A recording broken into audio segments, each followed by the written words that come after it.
So guys, na aula anterior nós começamos a demonstrar esse teorema, que é um critério para descobrir se uma equação é exata.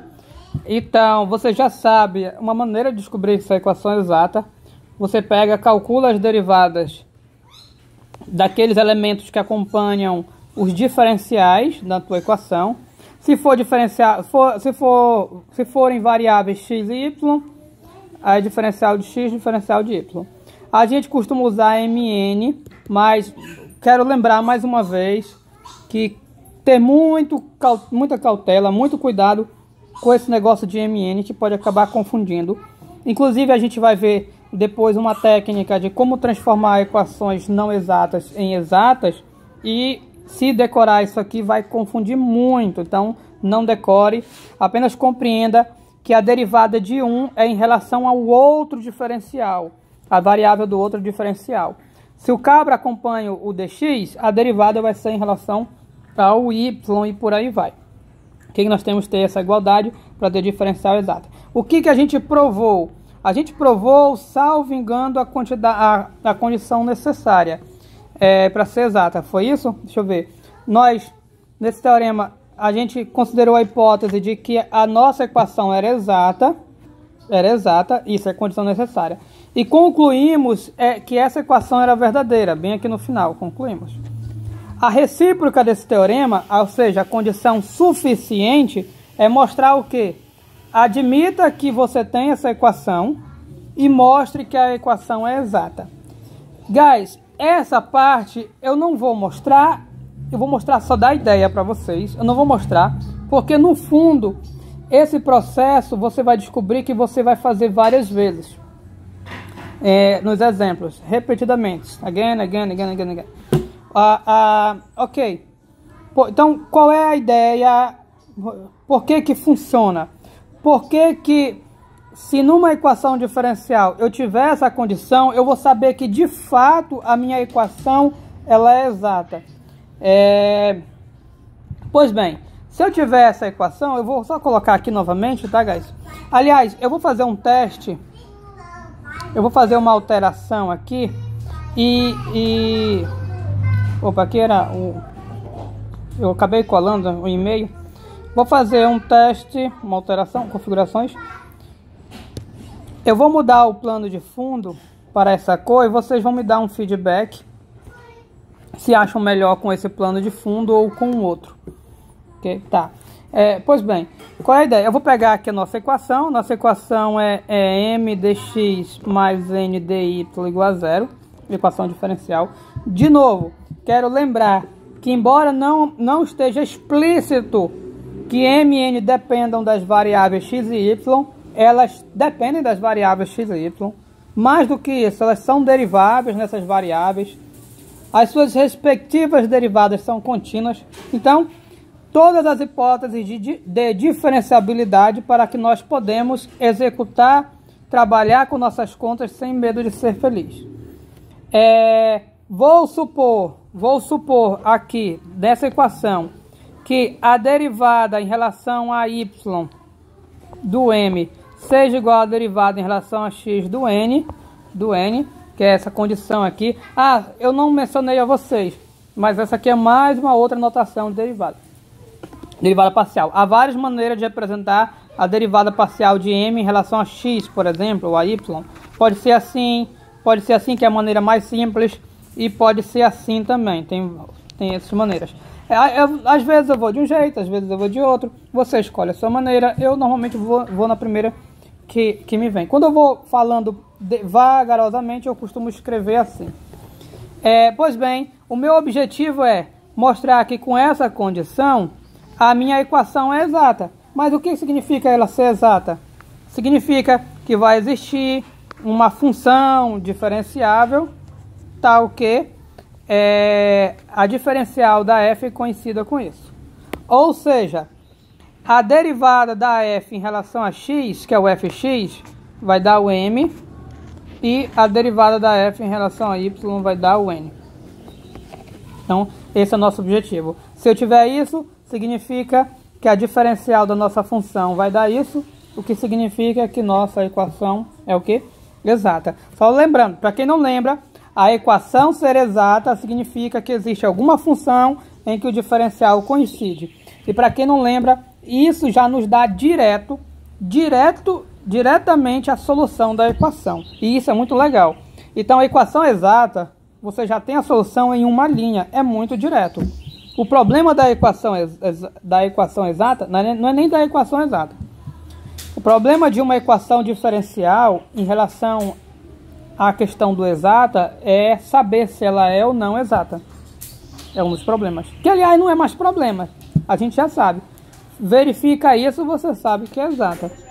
Então, o outro problema é saber quem é a tal função. Mas isso é debate, para não confundir vocês, pode acabar confundindo, debate para depois. Por enquanto, vamos nos atentar a mostrar que isso realmente garante que a nossa equação é exata. E de fato, guys, veja bem, eu quero uma função que a derivada da m e a derivada em relação a y parcial da n. Será que eu consigo? Eu consigo. Eu vou pegar qualquer uma das duas equações, eu vou escolher. Vai, fecha o olho e escolha uma. Pronto, vou escolher essa aqui. Eu vou trabalhar com essa equação aqui. Com essa equação. Ah, professor, mas como é que você vai trabalhar? O senhor vai trabalhar com essa equação se o senhor não sabe que existe a f? Então, eu vou trabalhar com essa equação e vou em busca de achar um tal f. Se a gente não se sentir confortável com f, chame de z. Pronto. Será que eu encontro tem uma solução para essa equação na variável z? Mas vamos chamar de f aqui. Então, se a gente achar um f que satisfaz essa e essa condição, são essas duas. São as condições para a minha equação ser exata. Ou seja, se eu achar uma função assim, eu já tenho a minha função, a minha equação é exata. E como é que eu faço? A ideia aqui é by integration. Você pega essa equação e passa a integral dos dois lados. Como aqui a derivada em relação a x, você vai querer matar esse x para encontrar a f. Então você integra em relação a x. Isso aqui não é constante, então eu não sei essa integral. Não sei, tem problema. Aqui é muito legal, porque a integral vai vai morrer com a derivada.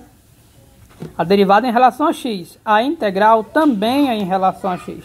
Então sobra só a nossa f. A nossa f tem duas variáveis, quero destacar. Aqui, por ser uma integral, tem que adicionar uma constante. Mas aqui entra um detalhe importante. De uma integral parcial. Uma integral onde tem função de mais de uma variável. Qual é o detalhe? Essa constante tem uma sutileza. Ela é constante, mas não é bem uma constante. Como assim? Ela é uma constante em relação à variável x. Em relação à variável x, ela é constante, porque a minha integração foi na variável x. Mas acontece que eu tenho duas variáveis. Em relação a y, eu não sei se ela é constante. Então, essa constante, ela vai depender de y. Ou seja, ela não é uma constante. No fundo, ela não é uma constante. Ela é uma função de y. Ela é constante em relação a x. Ou seja, se a gente se referir à variável x, ela não vai ter variável x. Ela não depende do x. Mas nada impeça que dependa do y. Por isso que a gente não vai chamar nem de c. A gente costuma chamar de g, de h, da letra que você quiser. E de fato, derive isso e você vai ver que vai voltar para isso aqui. Derive. Quando você derivar em relação a x, aqui não tem x, vai morrer. Aqui vai ficar a derivada da f em relação a x. Ou seja, voltou. Pronto. Então, ok, tem esse detalhe. Isso aqui você se acostuma com o tempo. Aí igual. Aqui a integral, opa, eu coloquei preto, eu não me acostumei. Integral do nosso m dx. E eu tenho que me acostumar a escrever bem miudinho, porque vocês vão ter, em uma tela só, vocês têm consegue ter uma visualização melhor da equação. Então eu só diminuir. Ok. Continuando, o que a gente vai fazer? Aqui a gente tem até um truquezinho que é interessante, que é o de integra, deriva. A gente vai conseguir encontrar a f. Usando isso, a gente vai conseguir encontrar a função através de um processo em que a gente integra, deriva. A gente, aqui da nossa equação, a gente integrou e agora a gente vai derivar. Então, eu vou fazer o seguinte. Eu vou derivar em relação... O que é relação deriva aqui? Eu vou eliminar essa bichinha aqui. Essa bichinha aqui é em relação a x, eu posso derivar... Não vou derivar em relação a x, não. Vou derivar em relação a y. Se eu derivar em relação a x, eu volto para cá. Aqui vai morrer, aqui vai dar derivada em relação a x. Então, bora derivar em relação a y. Como é que fica em derivada em relação a y? Aqui vai ficar a dyf mais... Aqui derivou, é uma função de uma variável, vai ficar g' de y. E tem um resultado no cálculo de várias variáveis, mais um resultado. Que quando você deriva uma integral de uma função diferenciável, essa aqui é a função diferenciável, a derivada pode entrar dentro da integral. Enfim, entenderam? Entrar na integral. Ou seja, a nossa derivada em relação a y vai entrar. Então eu vou derivar em relação a y nosso m. Perceba que na derivada eu usei o símbolo da derivada parcial. Por quê? Porque o m depende de mais de uma variável. Então tem que usar o símbolo da derivada parcial. E agora que a gente usa o nosso resultado. Veja, essa derivada do m em relação a y. Pela nossa hipótese, eu falei usa nosso resultado, mas eu uso a nossa hipótese, tá, guys? Essa derivada do m é a derivada do n em relação a x. Então eu já vou me adiantar bem aqui. Aqui vai ser a derivada do n em relação a x. Aqui desse lado, eu acho que eu tenho coisa aqui. A derivada da f em relação a y é o nosso n. Mas eu acho que não vai ajudar não, guys. Vai ajudar isso aí? Não sei. Vamos deixar assim por enquanto. A gente pega, vamos escrever assim. Vamos deixar assim. Opa, aqui mais em cima. A gente vai fazer um negócio bem legal aqui. A gente poderia encontrar a nossa G. A gente vai acabar encontrando nossa G. Passa só um minuto aqui. Aqui vai morrer, vai dar N. Aqui vai morrer também, vai dar uma constante. E depois eu passo uma integral.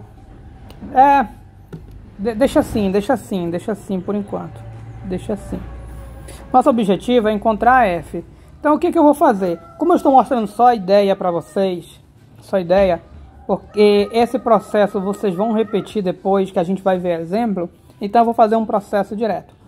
Nós vamos passar a integral aqui e agora com respeito a y.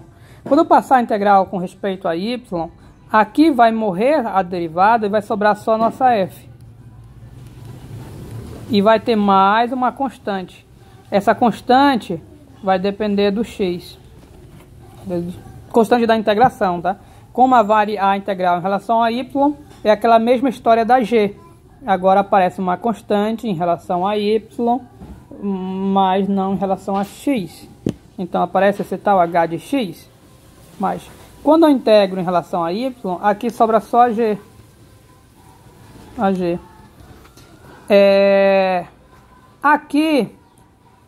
Aqui eu vou colocar a integral. Perceba que aqui é uma integral em relação a x. E derivada em relação a x. Então morre, né? Vai sobrar o n. Mais algo que depende de y. Por que de y? Porque a minha integral é em relação a x. Mas algo que depende. Quer integrar em relação a x? Então aquela mesma história. Integrou função de duas variáveis, aparece constante da outra. Aí lembrando que eu passei a integral em relação a y, então vai ter isso aqui. Então eu estou dando um pulo bem direto, tá, guys? Aí pronto, morreu o teorema. Por quê? Eu vou pegar f de x, y. Tudo isso aqui que a gente encontra, a gente vai chamar de azão. Depende de x e y. Vamos chamar de menos azão, só porque para passar do outro lado vai sobrar azão. Isso aqui é uma função que, por causa do Sn, também depende de x e y. A gente vai chamar de bzão. E pronto. Nós conseguimos encontrar nossa f. Perceba, essa aqui, nossa f. Ela vai dar esse azão mais esse bzão. Quem é azão, quem é bzão? Bom, o azão é essa conta. Que numa prática você consegue encontrar esses valores. Tem um truquezinho que eu pulei aqui. A gente vai ver como na prática. Mas o fato é que você encontra f. Então, essa função f definida dessa maneira, ela satisfaz essa condição. E você pode estar se perguntando, mas professor, essa f está estranha. Ela depende desse h, desse g, desse c. A gente não sabe quem é. Mas, lembre-se que eu falei que só ia fazer esboço. E na prática, a gente faz uma continha aqui que consegue encontrar essa G, consegue encontrar essa H. Essa C, na verdade, ela tem algo muito interessante sobre ela, que eu não vou falar agora, mas ela morre sozinha. Esse termo aqui se cancela na prática, a gente vai ver como funciona. O fato é, guys, que de fato, usando essa equação, nós conseguimos encontrar a função. Então, a nossa condição realmente é suficiente, não só necessária, mas ela é suficiente. Portanto, isso mostra que nosso teorema é verdadeiro. A partir de agora, nós sabemos decidir quando uma equação é exata ou não. Quando ela é exata, eu preciso, se eu tiver... Deu 16 minutos, eu não vou alongar esse debate. Tá, eu vou dar o debate para o próximo. O fato é que a gente já sabe quando ela é exata ou não. E a partir dos próximos vídeos, nós descobriremos como aproveitar essa informação da melhor maneira possível. Ok? Thanks.